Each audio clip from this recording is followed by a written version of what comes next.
Welcome back to the kitchen, everybody. Today we are doing something brand new that I'm super excited about, and we're turning mustard into better mustard. So we do go through quite a bit of mustard in the house, and as I was thinking through what do I want to never buy again, mustard was one of those things. And while there's a slight investment, this is two 20-ounce mustard containers, and I got a deal. It was like a 10 for 10 sale, so $2. But I'm going to be able to stretch that big time and get a whole lot of more yummier, better mustard. Better mustard? Is that a word? So we are making today a hot pepper or mild pepper, your preference. What do we call it? Hot pepper mustard butter. Doesn't that sound so yummy?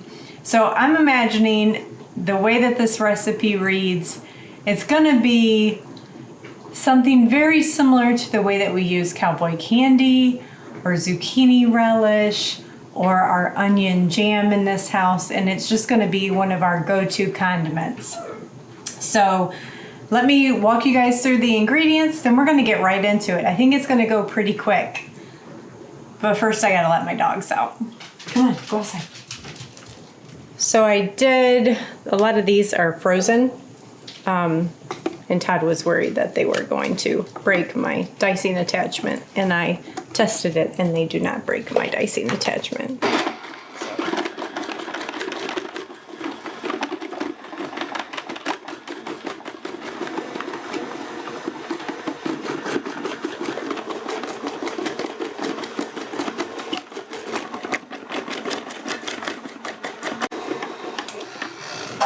Okay, that is all said and done. We have all of our diced peppers, so now we are going to get to cooking. Okay, to my big pot, I'm going to add my diced peppers. And don't worry about the fact that they're chunky like this, because I am going to take my immersion blender to this after I cook them down.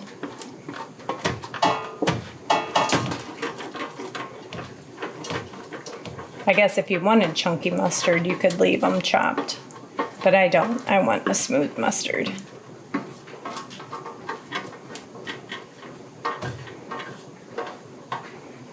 Okay, we're going to add our vinegar.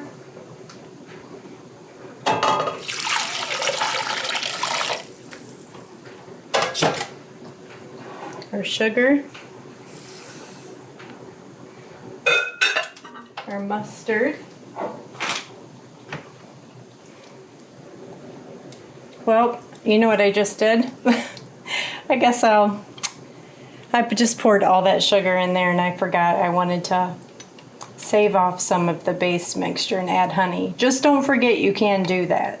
Maybe I'll do that next year for a honey mustard. Because I think this is going to make way more mustard than I need, and I'll be able to gift some of it at Christmas. And 4 teaspoons of salt.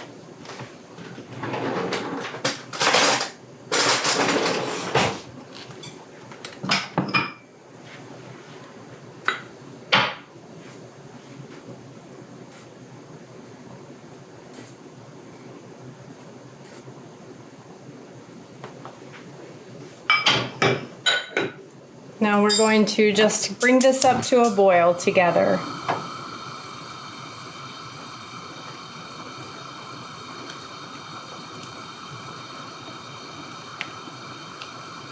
I'll bring you guys back once I am ready to immersion blend it. And then our next step is going to be adding our Sure Gel mixture so we can get it nice and thick.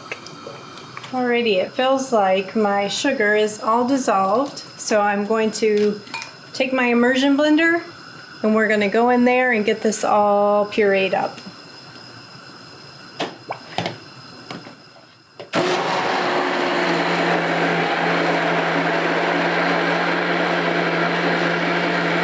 Alright, that looks a lot better. No big chunks. All right, that's getting close to boiling. So what I have now is 1 1/3 cup of clear gel powder, and I need to add 1 1/3 cup of warm water. Get this whisked together so once this is at a full rolling boil, we can pour this in and get going on the final cook down. This is going super fast. You just want to whisk this till there's no more lumps. Okay, we're just boiling, and I'm waiting till it's at that full rolling boil. And if you don't know exactly what that means, it's when you can't stir away the boil. You're stirring it and it's continuing to boil.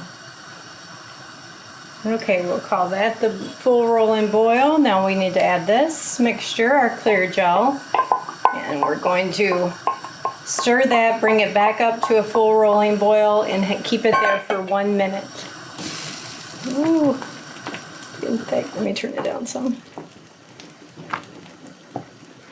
Man, that works fast. Okay, don't have little ones around you while you're doing this because that popping mustard sure is hot.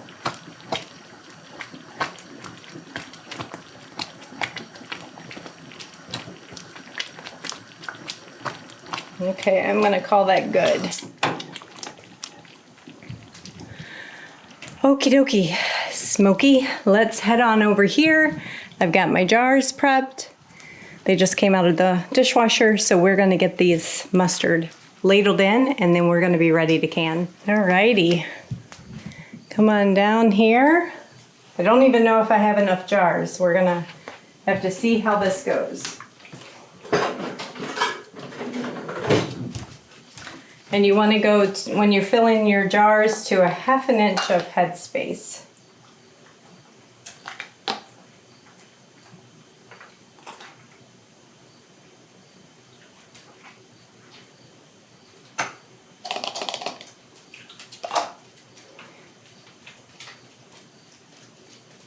But I'm going to be pretty conservative on my headspace just because we are working with clear gel here and that can expand on you.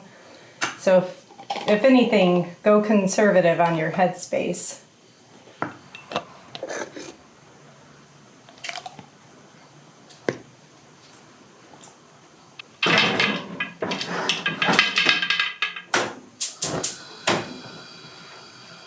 So this is water bathing, but we are going to use my pressure canner so I can double stack all these jars.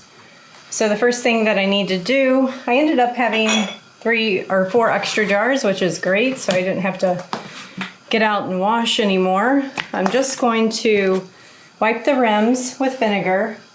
You do that so that there is no impurities or sticky stuff on your rim so that your jar lids stick. People often ask. I think I've gotten recent videos from new canners, not quite sure why you do that. So we'll drop these in the canner as we fill them. And what else was I gonna say? Oh, I tasted it. It's spicy. I think next time I won't use the jalapenos. It's not too spicy that we won't enjoy it, but it's spicy enough that I don't know that I would use it as an everyday mustard, which was what I planned on. So if you're gonna make it yourself, just go with the straight mild banana peppers, unless you really enjoy spicy mustard as your everyday mustard. Save that one for the top. It's different shape. Todd tasted it. He said he likes it. It's really good. So I think this will be a keeper. Oh, another thing I was going to tell you. I did use a low sugar recipe because I've been kind of shocked by how much sugar I've used in recipes this year for canning, and I found reviews on this recipe. It called for 5 cups of sugar originally, and where they found it was just way too sweet and they cut it back to 3 cups, so I did the same.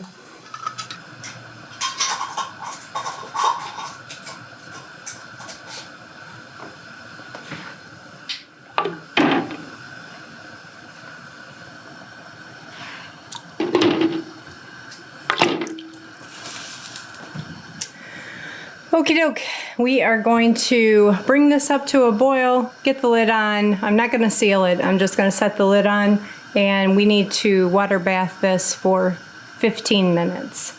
So I will bring you guys back after I pull them out and we'll take a look at it, and I'll let you know my thoughts on this canning recipe. The canner's done. They've been sitting here for about 10 minutes, waiting for me to pull them out.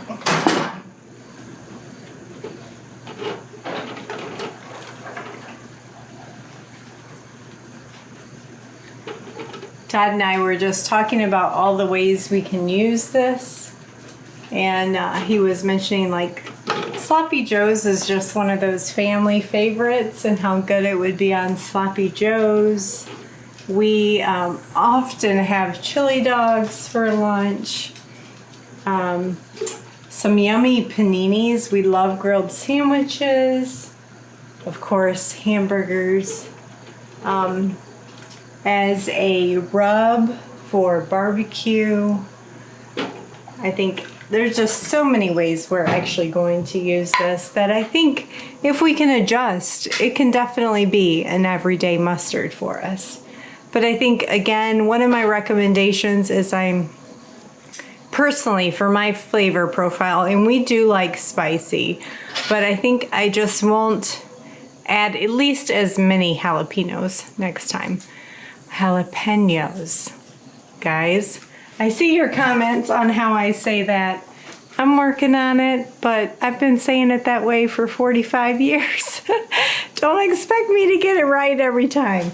So hold on just a second and I'll bring you guys back and we'll take a look at the end result. Alrighty guys, I ended up with 19 half pints. They're pinging away already. So instead of shopping for mustard all the time, these 2 jars gave me those 19 pints of mustard. I'm super impressed with how far I was able to extend it. And like I said, if we can adapt and adjust to just a different flavor profile, I won't have to buy mustard again for probably, I'd say 2 years. We don't go through a ton of it. It's just Todd and I for the most part. And one of these lasts us like half a year. So yeah, super excited. So another way to just go about thinking about how can you make your own condiments, and then you won't have to go to the grocery store as much. So next up is probably barbecue sauce. That's my main ticket item in my pantry with respect to condiments. So we will be making up some barbecue sauce and restocking our pantry. So beyond just thinking about preserving your vegetables, your everyday use sauces and soups, think about those condiments that sit there in that little cubby space in your refrigerator. And then you open up another one accidentally because you forget that you already have one open. Anybody else have that problem other than us? I'll talk to you guys later. Thanks for coming along in the kitchen with me. Another thing, self-sufficiency. Talk to you guys later.